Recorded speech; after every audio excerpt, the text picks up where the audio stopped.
Bonjour à tous, ici Priscille de Productive You. Alors, comment s'est passé ce premier week-end de confinement?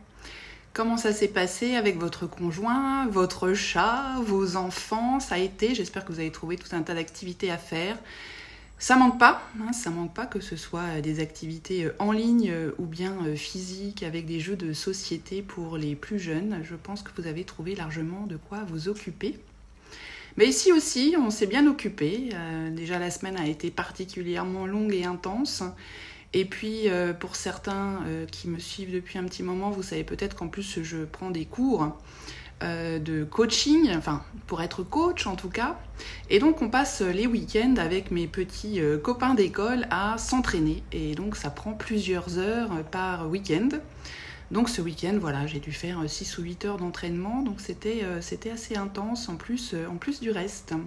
Alors aujourd'hui, on attaque notre deuxième semaine de télétravail et de confinement, on fait un petit cumul. Il faut que ça se passe bien aussi. Je voulais vous parler de la technique du Pomodoro. J'en ai parlé dans mon article de la semaine dernière et du podcast comme étant une technique qui peut vous aider à rester efficace tout en étant à la maison. Alors je pense que cette technique du Pomodoro, elle est valable non seulement pour vous qui travaillez ou télétravaillez, mais aussi pour les enfants, pour les aider à faire ce qu'ils ont à faire à l'école, les devoirs que les maîtresses leur ont envoyés, les maîtres aussi, je ne vais pas être sexiste. Cette technique, donc le Pomodoro, on en a parlé il y a très très très longtemps dans ce podcast avec mon ami Michael Paquet. Le Pomodoro, c'est cette technique qui consiste à utiliser un timer qu'on appelle un Pomodoro, parce que souvent c'est une tomate dans le temps, dans les vieilles cuisines, on avait des tomates en timer.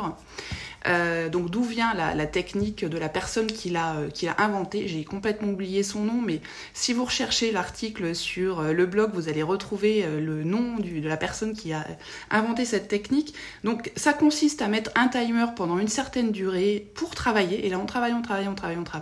Donc en général c'est 20, 25, 30 minutes en fonction des personnes, ça peut aller jusqu'à 40, ça dépend vraiment de votre rythme. Ensuite on fait une petite pause de 5 minutes, et puis on recommence. Et puis on fait comme ça, donc la règle entre guillemets, c'est qu'on en fait 4 espacés d'une petite pause de 5 minutes à chaque fois, et au bout du 4e, on fait une grande pause de 20 minutes. Voilà. Donc, comme je le disais tout à l'heure, je pense que c'est super important pour ceux qui sont en télétravail et qui n'ont pas l'habitude. Et puis c'est aussi très très important et utilisable en tout cas pour les enfants, pour faire tout ce qu'ils ont à faire. On travaille, on fait une petite pause, on souffle, on passe à une autre matière éventuellement, et puis on recommence. Donc pensez à cette technique du Pomodoro. Alors le truc le plus basique, si vous n'avez que ça, c'est de prendre votre timer de cuisine. Ou bien il existe tout un tas d'applications qui sont valables à la fois sur iOS ou bien Android, même sur les ordinateurs d'ailleurs, que vous pouvez télécharger. En plus, les 3/4, elles sont complètement gratuites. Et puis vous allez choisir la durée de votre temps de travail. On peut sur la plupart du temps varier 20, 25, 30, 35, 40 minutes ou plus. Et puis après, petite pause, et puis ça recommence. Et puis en plus, en général, la plupart des applications vous font un petit compte, comme ça à la fin de la journée, vous savez combien vous avez fait de Pomodoro.